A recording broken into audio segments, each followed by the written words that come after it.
E aí galera, beleza? Voltando aqui às gravações dos nossos episódios para o podcast da Virada e também os vídeos para o canal do YouTube. Então, para você que ainda não me conhece, está conhecendo agora a parte desse vídeo, a parte desse áudio, meu nome é Antônio, sou assistente social formado pelo FPE, também sou mestrando em serviço social pelo FRJ e conduzo aqui o podcast da Virada, esse podcast que a gente iniciou já tem 2 anos, falando sobre serviço social, sobre política pública, sobre política social, sobre marxismo e diversos outros assuntos que também envolvem o serviço social.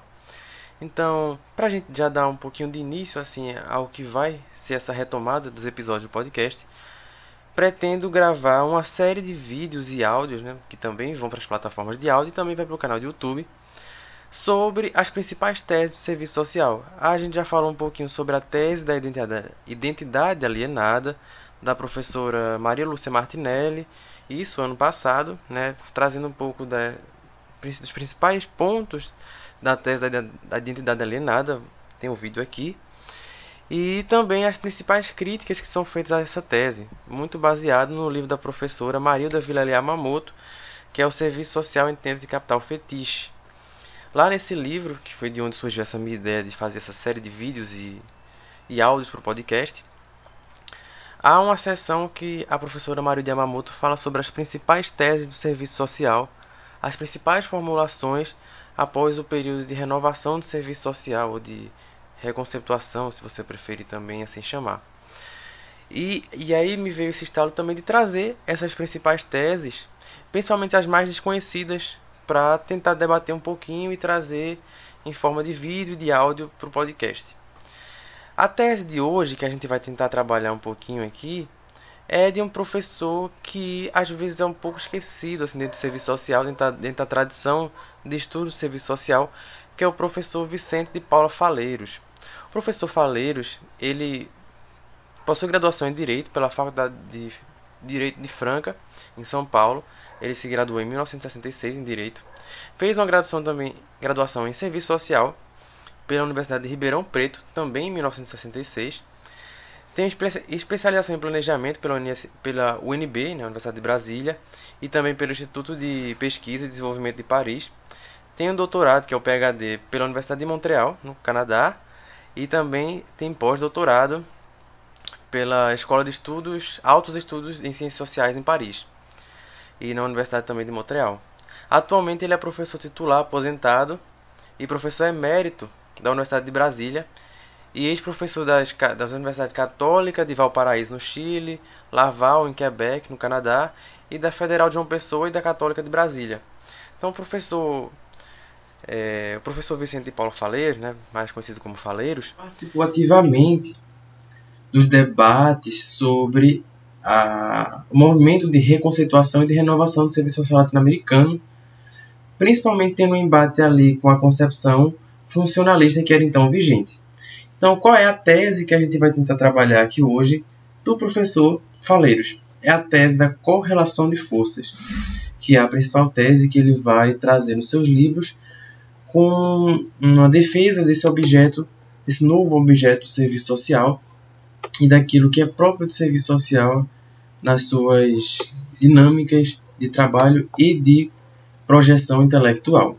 Então, já para a gente começar um pouquinho, eu queria trazer um trecho do que Yamamoto diz, assim, mais ou menos, no livro, na página 297. Ela vai dizer mais ou menos assim, que Faleiros reconhece a importância do debate profissional, até então feito com base no trato teórico-metodológico do funcionalismo. Mas, ao mesmo tempo, o professor vai considerar que esse trato teórico com o funcionalismo ali, com o serviço social, com o funcionalismo, não vai ser suficiente para desenvolver a teoria e a prática da profissão. Então, Yamamoto vai dizer o seguinte, na página 297. O autor propõe uma leitura dialética sobre a produção de uma atividade profissionalizada no contexto político da relação entre capital e trabalho. É necessária uma análise profunda da relação entre estrutura e superestrutura, considerada ausente das outras elaborações. Então, o que Yamamoto está dizendo aqui? Que Faleiros ele vai se inquietar com essa produção teórico-metodológica do serviço social à época vigente e à época hegemônica, do trato funcionalista na profissão.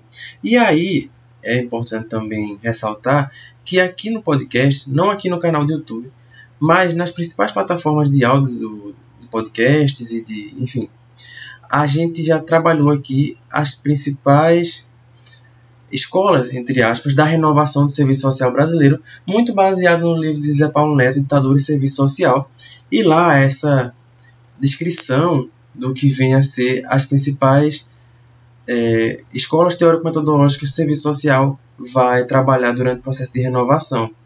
Tanto aquilo que o Zé Paulo vai chamar da intenção de ruptura, como a renovação, a reatualização do conservadorismo e a modernização conservadora.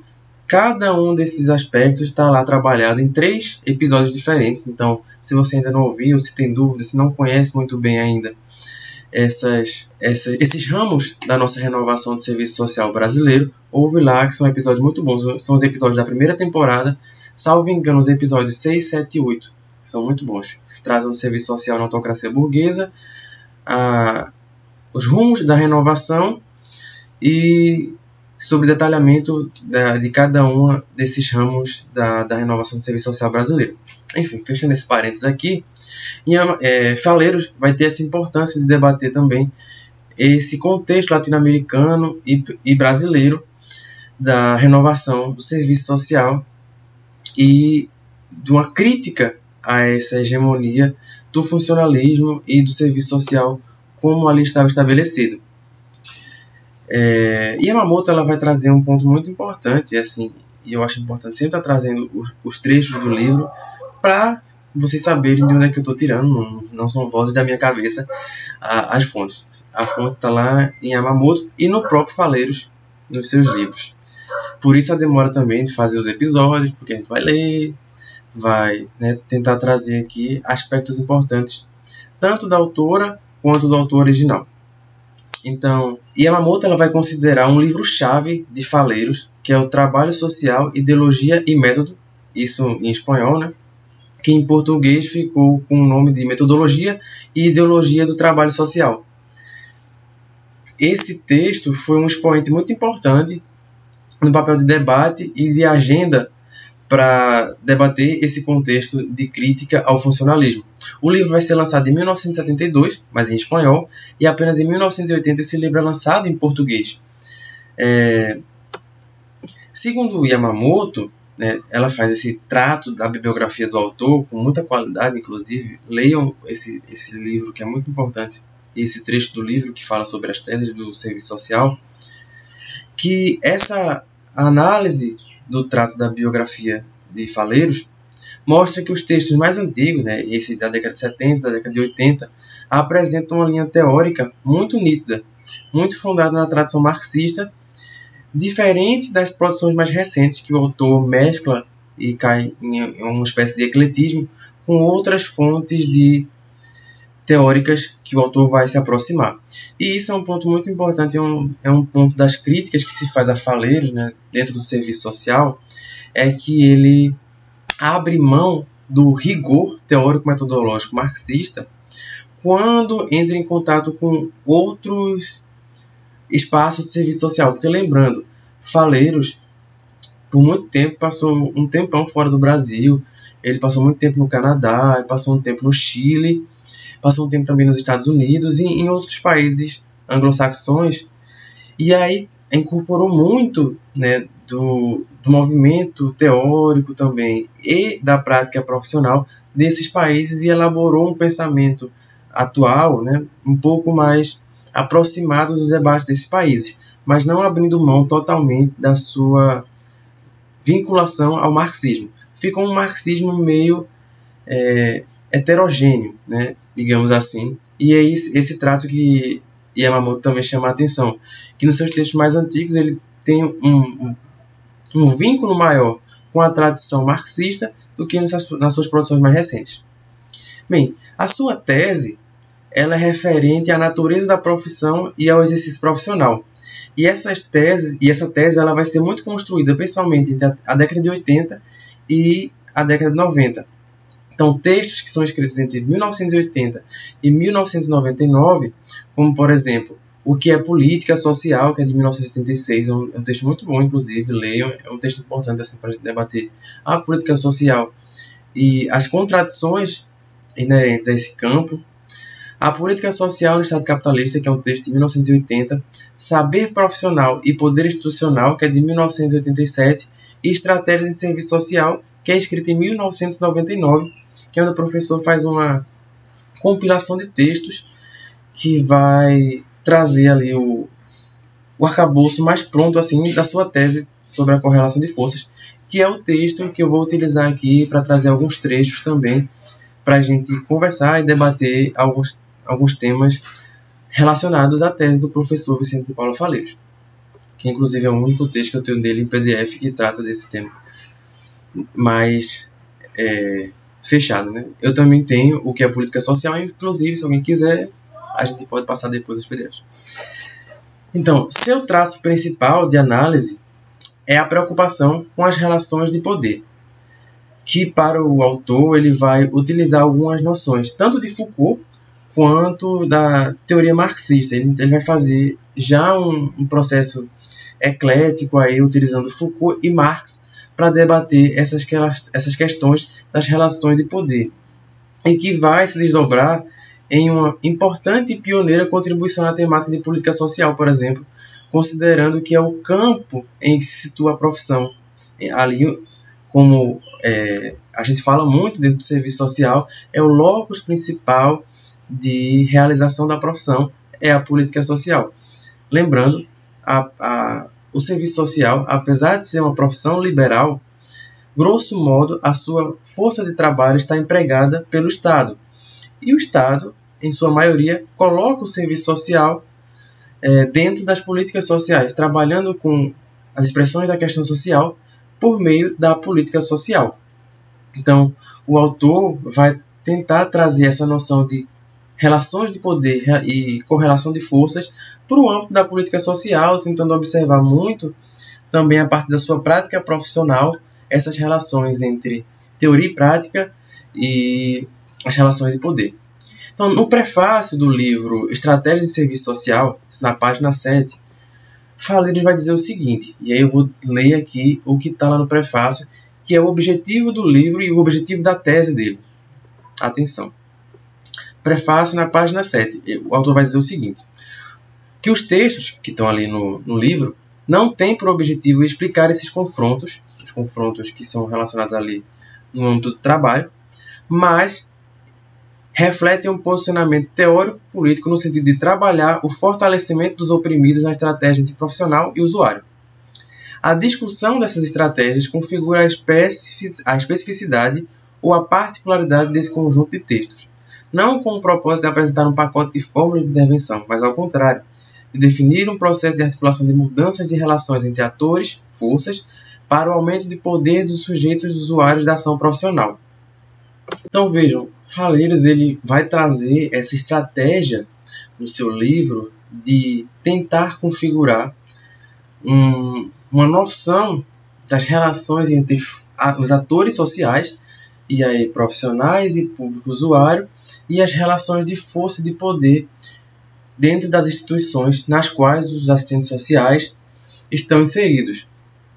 Ele vai muito utilizar, e aí segundo Yamamoto, o eixo central da abordagem de Faleiros é a relação do serviço social com a política e a política social, introduzindo noções gramscianas de hegemonia e de intelectual no serviço social brasileiro.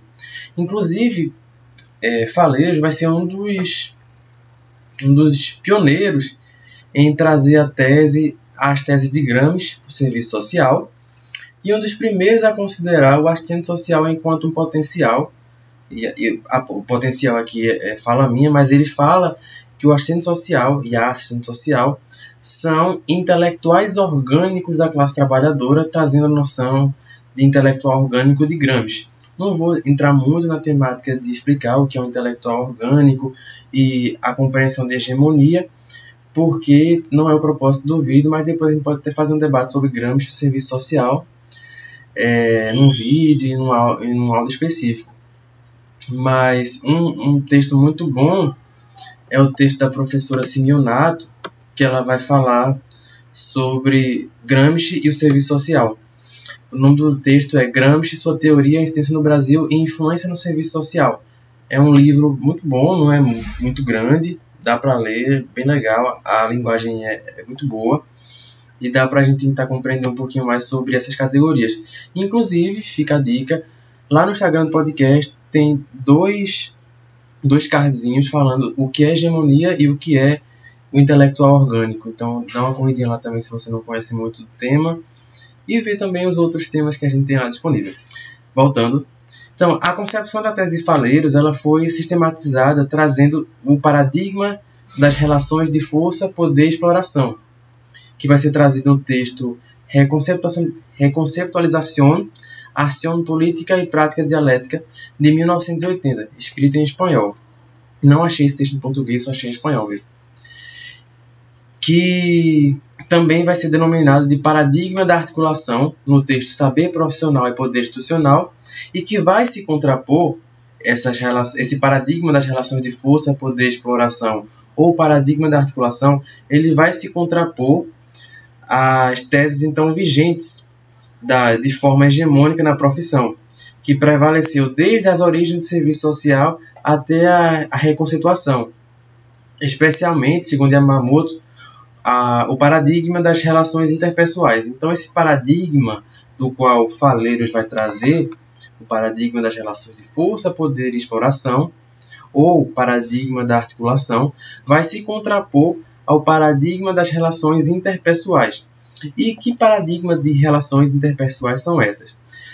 Segundo Yamamoto, essa caracterização desse paradigma das relações interpessoais vai se caracterizar pelo seguinte: é o exercício profissional que vai ter uma influência para a modificação dos comportamentos segundo valores sociais dominantes, por meio de uma relação profissional, aquilo que vai se chamar de relação de dois egos, cujo ponto de partida é a situação-problema, tal como identificada pelo indivíduo.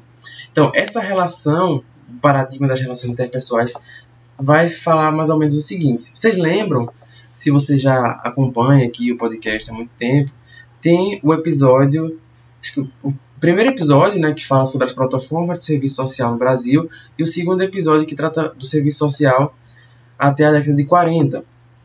O serviço social se utilizava muito do conceito de situação-problema, tinha como principal método de abordagem o método individual, de caso e de grupo, e esses métodos consistiam em culpabilizar o sujeito pelas ações e pelas configurações de sua vida. Então, as expressões da questão social eram lidas como situações-problemas, como vistas pela ordem moral, ética, da higiene, da culpabilidade do sujeito.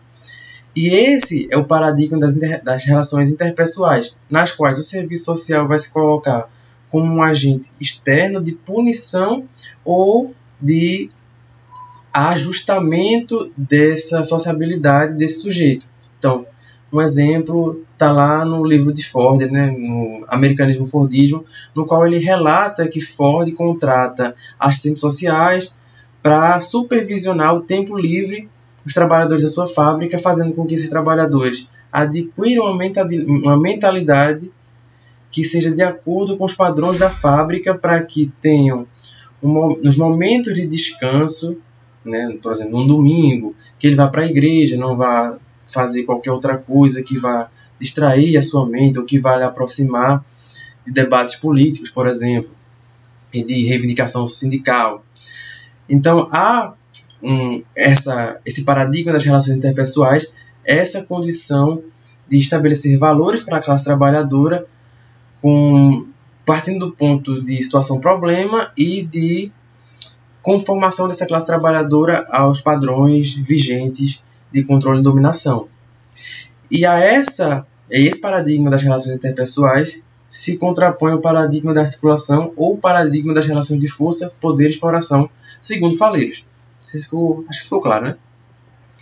Então, esse paradigma de Faleiros vai dizer o seguinte: vai trazer uma visão política da intervenção do assistente social, que vai tentar articular o geral e o particular, partindo da luta por novas relações sociais em todas as dimensões da sociedade. Então, vai tentar estabelecer entre as relações da clientela, que ele vai chamar assim, que são os usuários do serviço das políticas públicas nas quais os assistentes sociais estão inseridos, as relações entre clientela dos serviços sociais, a instituição e os profissionais são abordados como parte de relações de classe pelo autor. Então, essa clientela ela é constituída por camadas do proletariado cujas carências são parte de uma relação social entre capital e trabalho. Então, vejam como essas relações de poder, esses paradigmas da intervenção para faleiros já vão ser vistos por um outro aspecto, pelo aspecto das relações de capital e trabalho e das carências que são postas nessa realidade, fruto dessa contradição entre capital e trabalho. Então, Faleiros, né, como eu já tinha dito, ele vai trabalhar muito com categorias gramscianas, como a hegemonia e o intelectual orgânico. Ele também vai trabalhar com noções de Foucault, especialmente as relações de poder, micropoder dos aparatos institucionais. Então, ele vai trabalhar muito essa ideia do micropoder e das relações de poder, que é muito semelhante àquilo que Foucault trabalha nos seus livros, por exemplo, Vigiar e Punir, por exemplo. Você encontra muito essa noção de poder dos aparatos institucionais. E Faleiros vai se debruçar bastante sobre esse tema. E ele vai se utilizar muito dessas noções, né, dos aparatos institucionais para trabalhar com a construção da noção de estratégias profissionais vinculadas aos interesses dos trabalhadores, levando em conta a política social global e as conjunturas específicas de cada instituição de política social.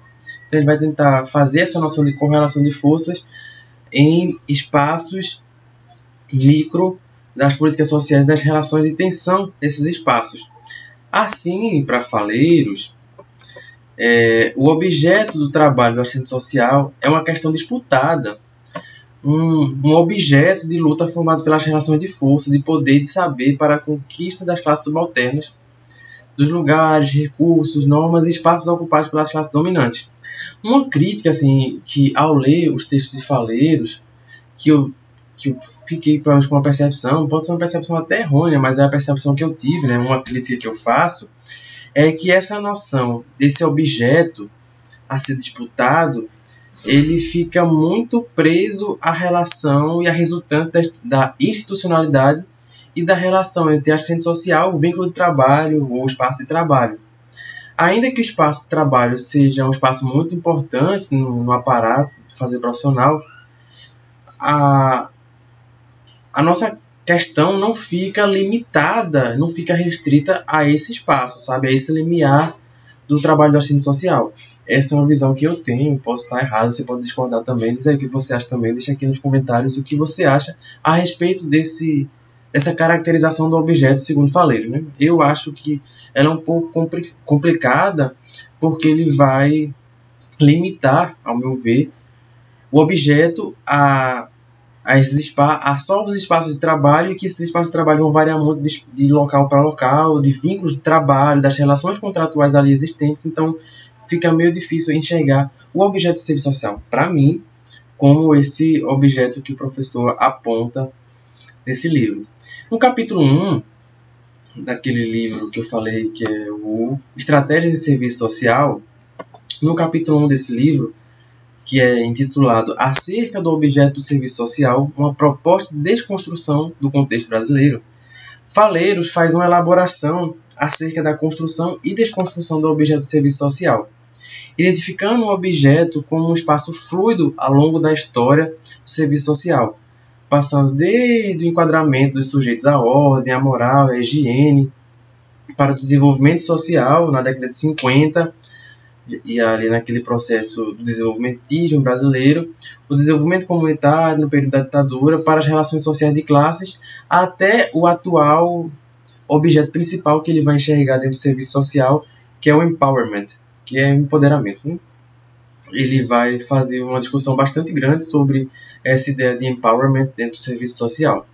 Nas páginas 22 e 24 e 25, ele traz essa lógica da tese que me parece um pouco frágil, né? Como eu até mencionei, porque ele vai tentar deslocar o objeto de serviço social das expressões da questão social para esses espaços de disputa teórico-metodológicas. Porque, vejam, quando você desloca o objeto de serviço social das expressões da questão social para as visões teórico-metodológicas de como compreender as expressões da questão social, como a ordem, a moral, a higiene, o empowerment, você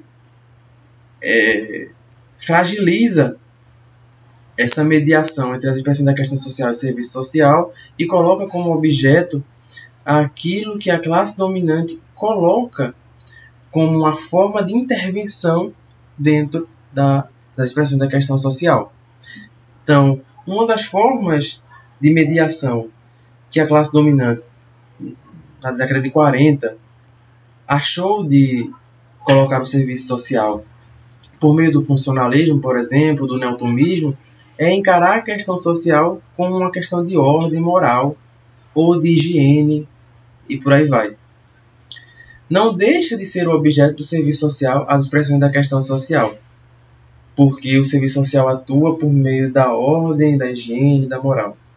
Mas é uma forma de intervir por sobre as expressões da questão social.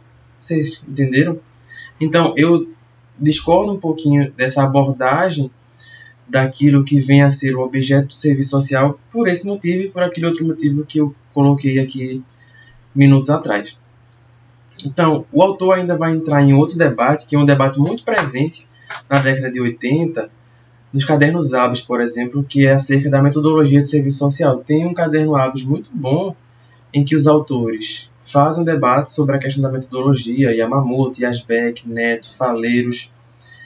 Um debate muito bom, muito qualificado sobre a metodologia do serviço social.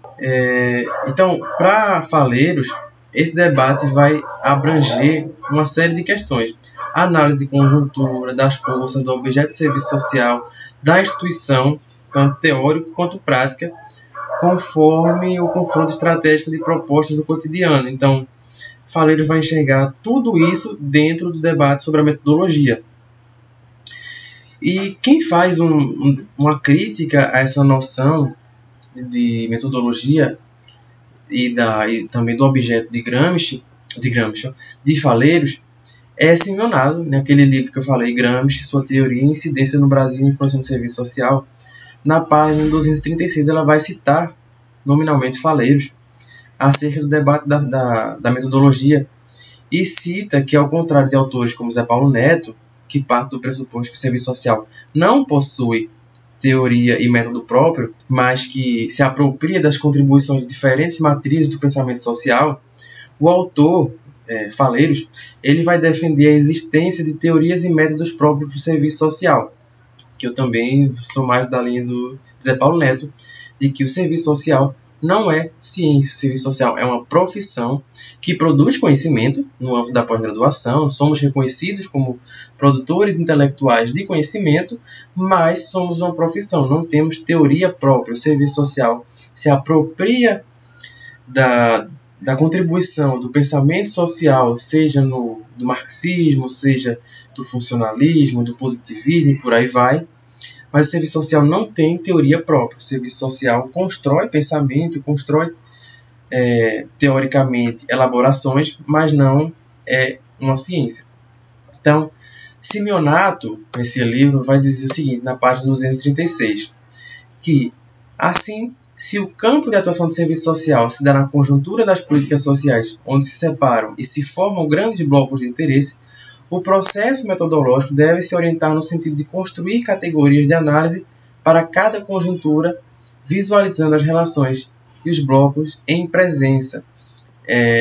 Simeonato vai fazer uma crítica muito interessante nesse livro, falando exatamente o que eu trouxe agora há pouco. Então, se o serviço social tem uma ciência própria, tem uma metodologia própria, e se essa metodologia se dá enxergando cada conjuntura, em cada política social, em cada processo institucional, em cada relação de força institucional, então as relações de análise de cada conjuntura e de cada bloco vão variar e vão ser enormes, serão diversas. Então, esse é também uma crítica interessante sobre a teoria da correlação de forças, que a gente também pode enxergar em Simeonato, além das que Yamamoto fez e também as que eu, humildemente, aqui também trouxe. E acho que tem um ponto importante daquilo que, para fechar, né, aqui o episódio e fechar esse vídeo, que é a noção de produção, reprodução, representação e mediação da ciência social desse contexto.